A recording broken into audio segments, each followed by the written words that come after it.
Have you ever wondered how Disney does it? How they rope you in and they get you right invested in every story, every world, and they keep you there. I have been enjoying Disney my entire life, and I'm a grown woman, and you can bet your bottom that I was just watching Coco yesterday because it was amazing.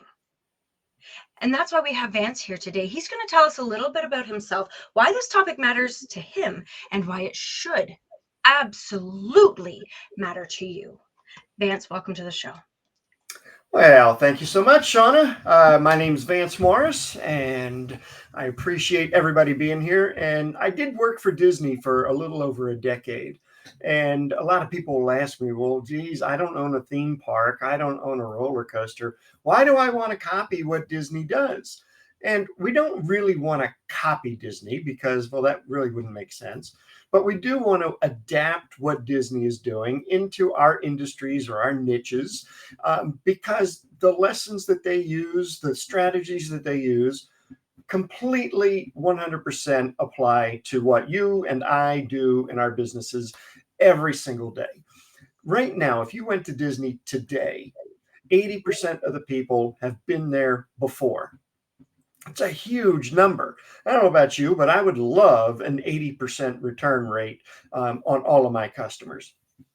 And that's what really Disney is so good at, is getting people to come back again and again and again. And Walt actually said this many years ago, 50, 75 years ago, that, he wants people to come back again and again and bring people with them to see what he does again and again. It's what I call Walt's law of unlimited abundance, because that's exactly how our referral programs work. That's how our retention systems work. It's all wrapped up in that one little quote. So yes, this has a lot to do with you. Okay, how your retention systems are going to come into play and how we're going to get you miles and miles and gobs of referrals. So, Shauna, this has everything to do with everything. Absolutely. I actually had to write that down. I was like, hey guys, listen, if you don't have your pen and paper, now is the time. You know already it's going to be good. Let's start. Because Walt's law of unlimited abundance, I'm here for it. I'll raise my hand to that 100% every single time. And it makes sense because we often hear people talking about referrals, right? And we know that referrals close at a much higher rate than somebody just coming to you cold or even warm. 100%. So this makes sense. It makes business sense. But it also makes dollars. So here's where we start talking about how do we do that? Because we're not creating Mickey Mouse. We're not necessarily trying to make this feel good, family friendly environment. Some of us are trying to take people from a very serious place of discomfort to, yes, that space of elation that we can kind of refer to as akin to a Disneyland type of space, that elation. But it's not the same journey. So how do we amalgamate that? How do we pull the good things out of what we see Walt doing and apply it to our small businesses? Sure. Great question. And one of the things we have to do, and what Disney does so well, is you look at the entire customer journey from the first moment they come in touch with you to the time when the service has ended, the product has been consumed, and all of the little points in between. The first one is what I call moment zero. What is that first point that they come in touch with you? Is it a website? Is it a phone call? Is it they come into your store? And what is that immediate feeling, that immediate emotion that they get when they arrive? Is it one of relief, like, oh my God, thank God I found you, right? Or is it one of security? Like, okay, my money is going to be safe with this advisor, or my money is going to be safe in this bank. So what is that moment zero that you are eliciting to your prospects? They're not even customers yet, but what are you eliciting to your prospects? And we're talking about emotions. Yeah. Like, this is important. Like, I just want to stress that fact. This is an emotion, and it's a subconscious response that you're creating. And Right. for example, you already gave me fuel here, because when I took my daughter to Girl Guides, and they were doing an event out of location, and they were doing yoga. And when I went into this yoga studio, there was soft music.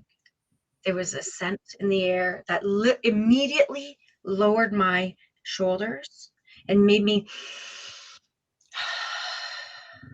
That was the experience and the emotion of release just by walking through the door. That's what we're looking for. And it doesn't just have to be in a brick and mortar. It can be a digital experience as well.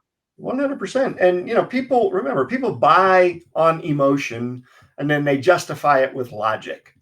Yes. So many businesses forget that. They throw out the discount or the promotion or the buy my widget, or we've been in business since 1492, or whatever the statements are.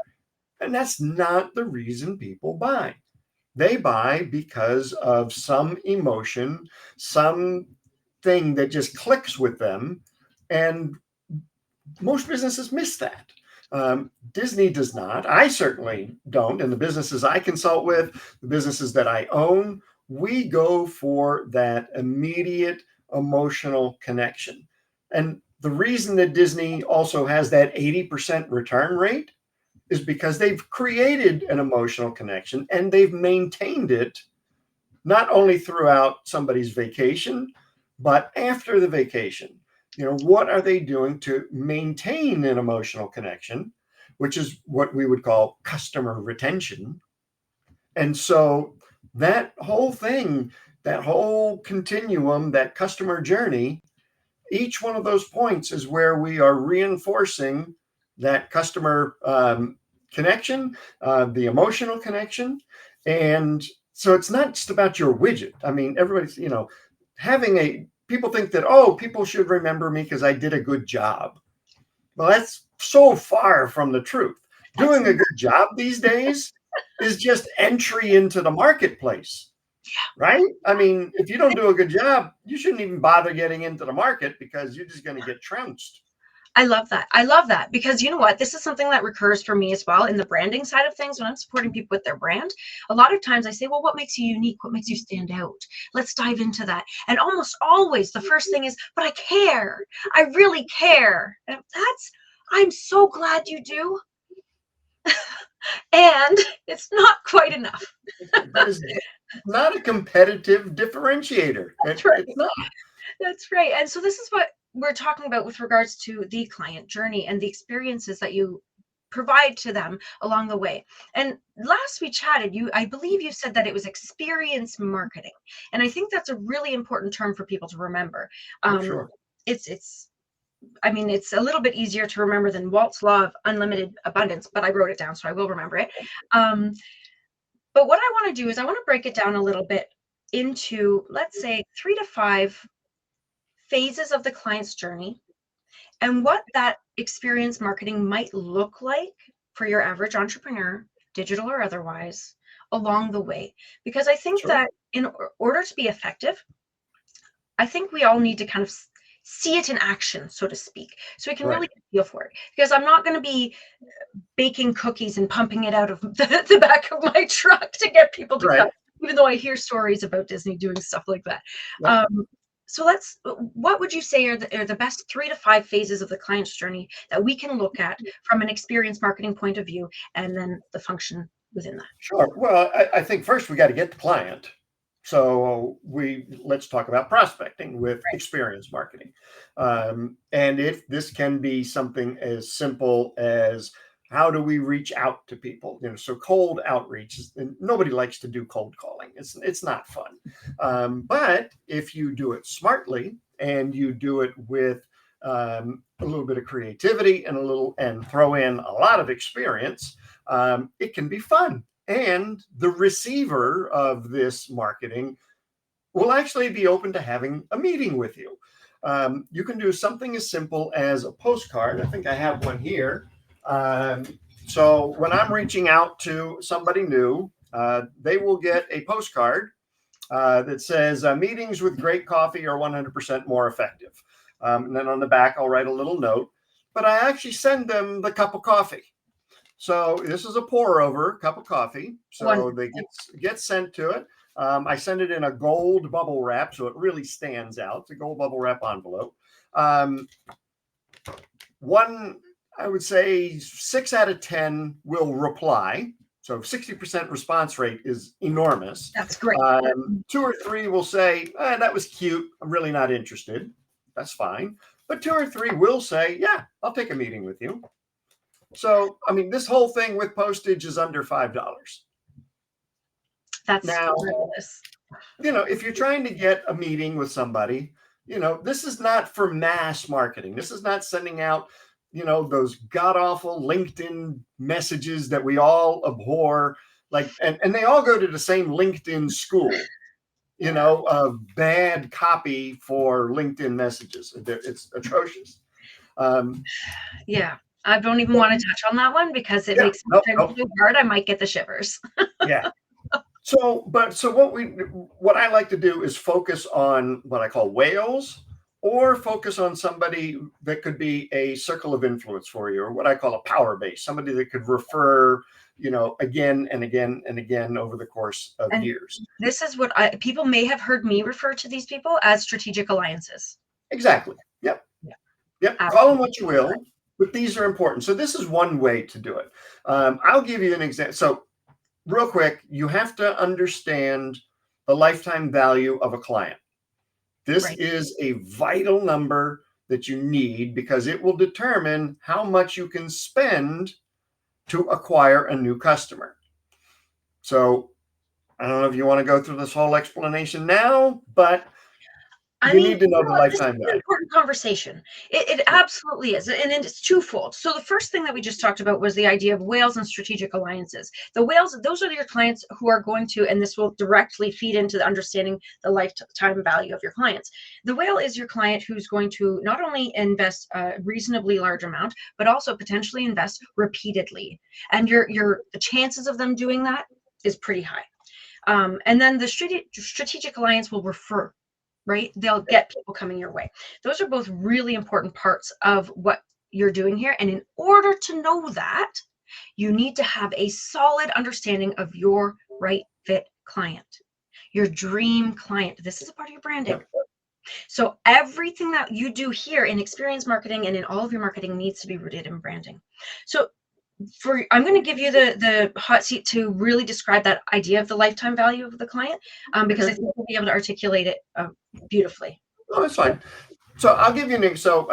And I don't think we talked too much about it, but in addition to my consulting, I own some 3 home service businesses here in Maryland. So it kind of helps me when I'm consulting and coaching. It gives me a little, what do they call it, street cred. So lifetime value. In the carpet cleaning world, that's one of the businesses I own. We consider a lifetime about 10 years. That's about how long somebody will be with us before they either move or die or, downsize or whatever they decide to do.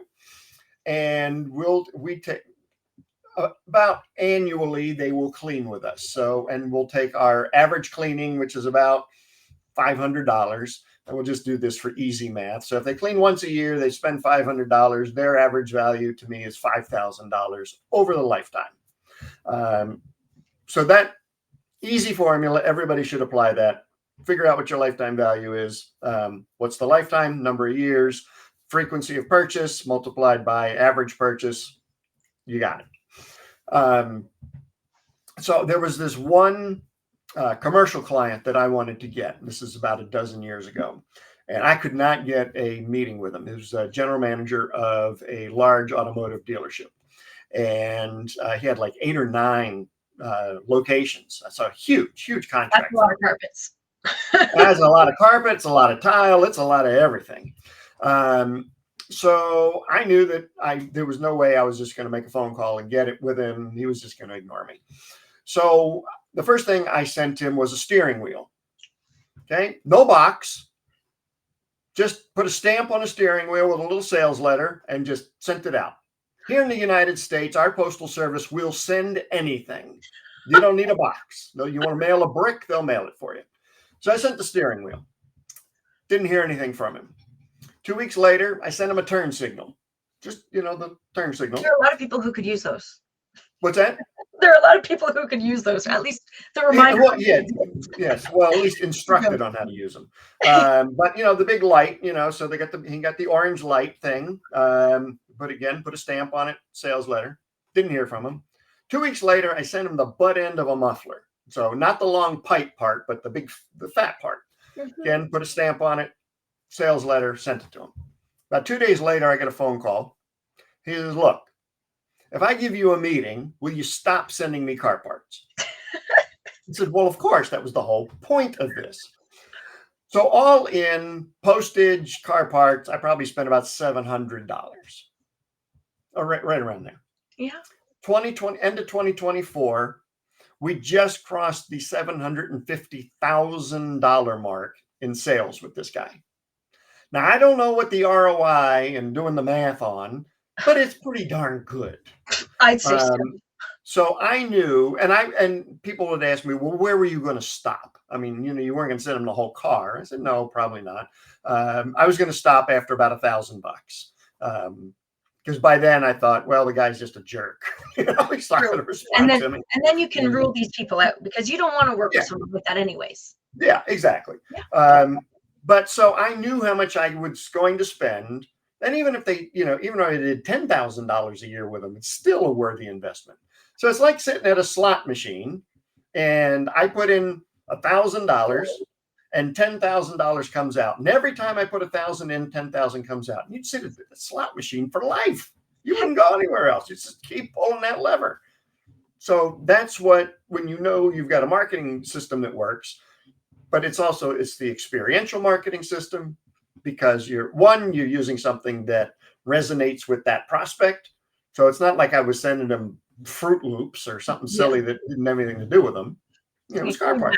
Flowers, Yeah, exactly. Yeah.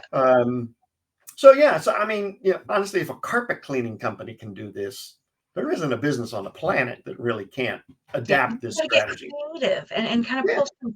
And the fact of the matter is, even if you reach that 1,000 and you were like, all right, this guy's not for me, guaranteed he's told somebody. Guaranteed he's told somebody. Oh, yeah. And now you've got word of mouth. Yep. You know that crazy Vance guy? He keeps sending me auto parts, and they're like, "What's he do? He wants to meet with me to talk about carpets. I could use some carpet cleaning." He sounds like a fun dude, right? Yep.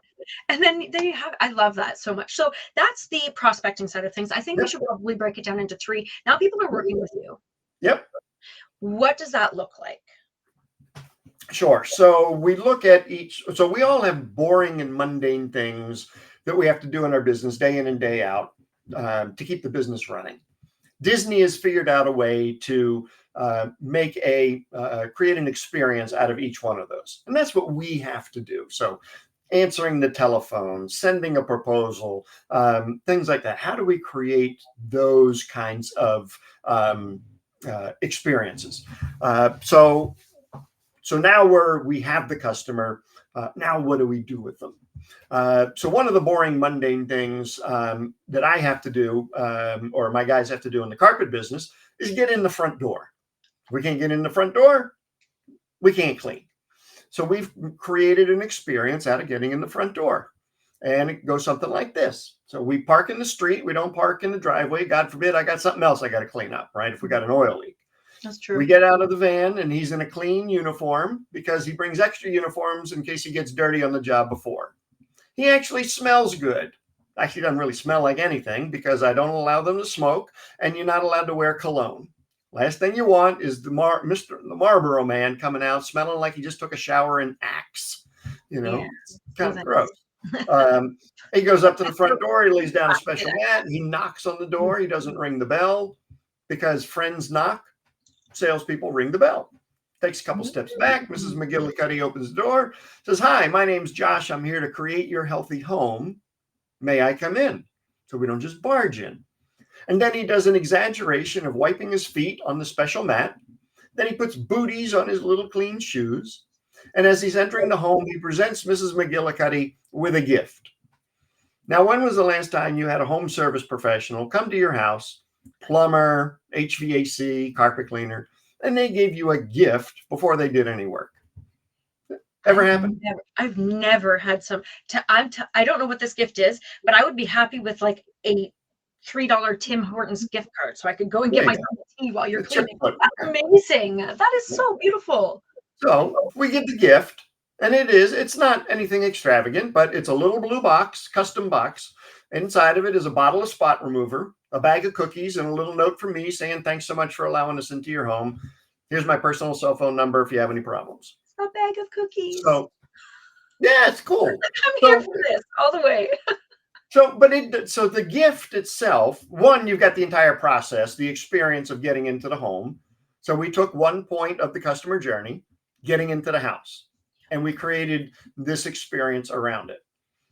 Then we have the gift part of it, and the gift is designed to do a number of things. One, obviously, it separates us from everybody else out there because there ain't nobody doing it. It makes us tellable and referable. And this is for your listeners and for you. What I want people to say at the end of any interaction with either me or my companies, I want them to say, "Oh my God, you'll never guess what happened when the carpet cleaners came to my house. Oh my God, you'll never guess what happened when I talked to Vance today." That's the reaction I want from my customers and clients. So when you give the gift, that's what you get. Because I mean, when was the last time, you went and sat down at the dinner table and the family's around the table and you said, "You know what? You'll never guess what happened at the oil change today." Yeah. That conversation just doesn't occur, right? And usually if that is something that you do, it's a negative. It's not a Yeah, positive. exactly. Create that positive stir. That's tapping So, into our innate desire to storytell. right. I love that. And so you're right about the storytelling part, but the gift also does something else, which is what we're all in business for, to make money.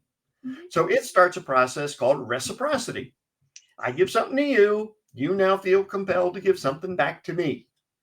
So when we implemented the gift, we saw a 26% increase in our mid-tier package, which for us was about a $65,000, $70,000 a year in additional sales. Beautiful. Beautiful. I So love it. that's the middle one. So now we got what are we? So Everybody's looking for ROI. yeah, Give a little gift. there you go. Done. Like it can be that simple. So then they've worked with you. They're repeating to work with you because of this reciprocity. We're all just little penguins giving pebbles, or actually no, that's otters. Penguins give pebbles for mating. Otters give pebbles as gifts, which is I really believe sweet you. and adorable. I don't know why I know these things. And then there's they've worked with you. And we're tapping into the retention already, but can we talk a little bit further about that? Because I know there's more to it than just the experience creating the retention. There's also like a next level Oh, of sure. the retention process. Yeah. So at the end of the service or consumption of your product, it doesn't really matter what. And we talked about this earlier, just doing a good job doesn't mean they're going to remember you. So you got to have a system that is going to maintain that emotional connection. Mine is very simple. I've used it now for well over 13 or 14 years in my home service businesses. And it's designed to keep you top of mind with your customers. And one of the things I use is a print newsletter, like in the mail, hold it in your hands, print newsletter. And for all of my days that I've been in business, I've shamelessly used my children in my marketing.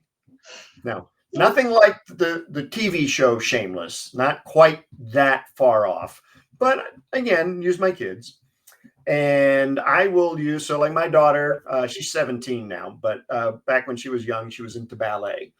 And so she would do the recital once a year, and I would take the obligatory picture of her in her little tutu, and she was cute. And she's 17 now. She's not very, I mean, she's beautiful, but she's not cute anymore. Right. But I would take that picture and I would put it in the newsletter. And every year I would put the new picture in the newsletter. We were in the grocery store one year, and she was probably 10 or 11. And this lady comes running up to us. She didn't come running to me. She came running up to Emma, and she says, "Oh my God, Emma, how was your recital?" And I'm like, Emma, let's get the hell out of here. I don't know who this nutty lady is, but we're going to go hide in the frozen food aisle. And then I had to think, oh, wait, she must be a customer. I've Yeah. created an emotional connection with the customer and probably thousands of other customers using my children.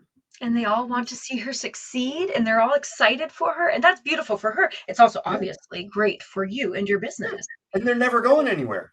No. This lady is going to die before she leaves my company. Yeah. Because she just wants to see your baby girl grow up into her beautiful woman. Yeah. Oh my So gosh. they got thousands of aunts and uncles that have watched my kids grow up. Yeah. Oh, I And love that. Okay, so here's a question though, because like that, I obviously love this idea, and I've tried to kind of weasel my kids into it too, because I love my kids. You love your kids. We love to. Not everybody has kids. We sure, can use dogs. We can use fur babies, sure, but not everybody necessarily wants to do that too. Because I have a lot of conversations with my clients about authenticity, because authenticity needs to exist within boundaries, and some people's boundaries includes not doing the kid thing or fur baby or whatever, and that's okay. There are a few ways that I've implemented, and I'd love to hear a few extra kind of tips and tricks from you as well. One of the things that I like to do is part of my intake form includes their birthday. I've actually had people ask me, why my birthday? What does that matter? I'm like, it matters. That's the day you were brought into this world. And I make a whole production about it. And then yeah. I send them a birthday email. To be fair, Canadian Postal is not as nice and friendly as the American Postal. But I send them an email, and it's always this lovely, hey, happy birthday. And usually when it's top, like if it becomes top of mind, because I do have a lot of automations in my back end, when it becomes top of mind for me, I'm able to go into our social media and I'll literally send them a direct message. More often than not, I do, unless life is crazy. But that's one of the ways that I do it, because I also make it about them. Are there 100%. any, just before I ask you a few final questions, do you have, let's say, one or two extra little ideas for that part of things that anyone could implement in any space? The secret sauce to everything is a handwritten thank you note. That's it. Mic drop, boom, done. Yeah. Nobody does them anymore. I mean, I have bought fleets of vehicles for my businesses. Nary once did I get a note of thanks or even an email of thanks, except for, well, when you're coming in to buy another one. Yeah. You know, but we send handwritten thank you cards to every single one of our customers after every job. This is because that's what grandma wants us to do. You know, Yeah. what grandma want. And that is a huge separator from everybody else out there. I don't care if you sell shampoo, if you sell digital marketing, if you're a plumber, it doesn't matter. Sending a handwritten thank you note, and maybe you don't, I mean, maybe you've got a volume where you can't do it. I mean, it got to a point where I was spending 2 hours writing thank you notes every week. And I was like, that's it. I gotta hand this off. So we actually rented grandmas. We just went down to the local senior center, bought them all coffee and Danish, and they all sat around for 3 or 4 hours handwriting our thank you letters, which was great. You know, they That's were happy with it. I was happy with it. Win-win. It's just the fact of doing them. Yeah. So, Yeah. That's so wonderful. I love that so much. Now, we've covered 3 very clear steps here and ways that you can integrate experiential marketing into every business. And there's so much more, because as you said at the beginning, there's these in-betweens as well, because there's all of the little gaps that can be filled with beautiful experiences.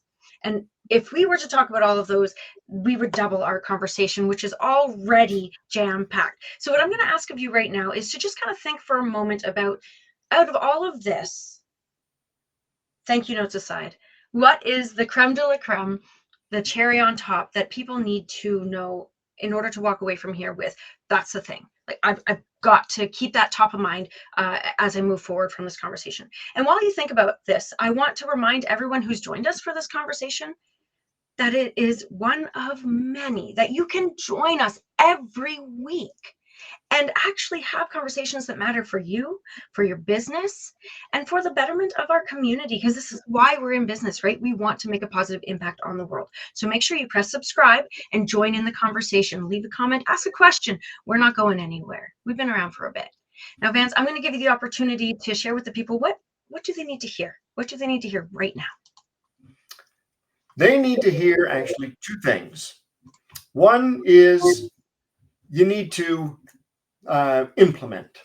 Okay, you won't profit unless you implement. So you've heard a lot of ideas today. You're going to hear a lot of ideas on other podcasts. You're going to read books and things like that. But if you don't do something, right, nothing's going to happen. Nothing's going to change. You're not going to make any more money. So pick one idea that you heard today, whether it be from me or from somebody else or from Shauna, it doesn't matter, and go and try it and do it and see what happens. You got to implement. The other thing would be, the hell, I lost my train of thought. Hopefully you got good editors, Shauna. It's all good. I had to. I really did.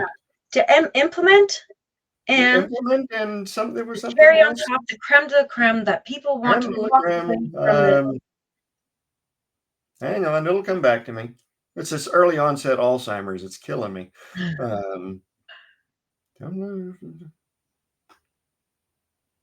Give me a sec. You've got more than a sec. We're good. I know. Thank you note.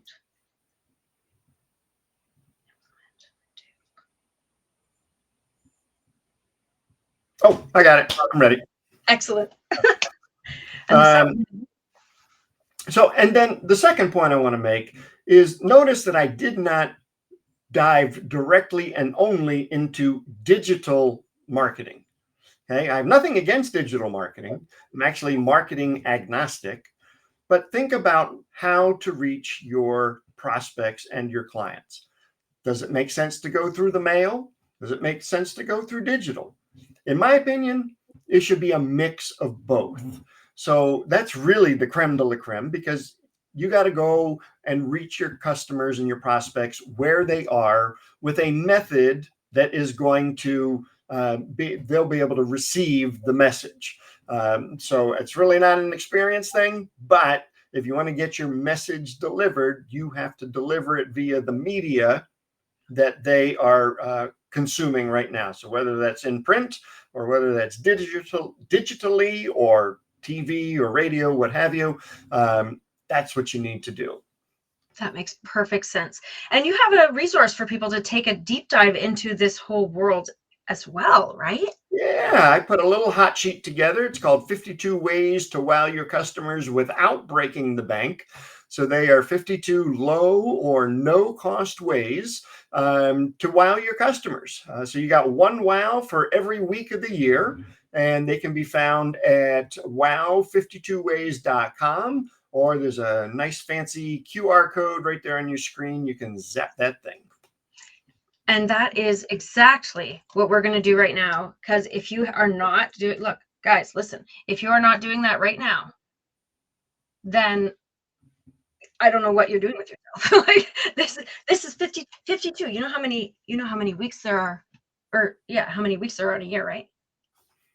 Every week you could be doing a low to no cost marketing experiential hullabaloo, truly, because like look at all the crazy shenanigans that Vance has gotten up to in order to close these amazing deals. I think I've used amazing like 3 times now, guys. So like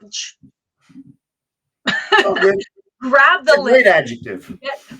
Grab the link, get going, because this is like something that I'm going to take and run with. And if you're not, then well, I mean, I'll see you at the finish line when you get there, but holy Hannah. And I feel like I turned into a bobblehead near the end of this. Yes, absolutely. I'm here for it. I think that all of this advice was absolutely brilliant.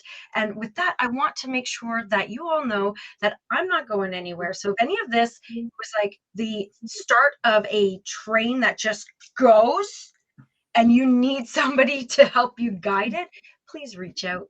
You can find me at www.shaunalee.com. That's SHAUNALEIGH. The link is in the show notes.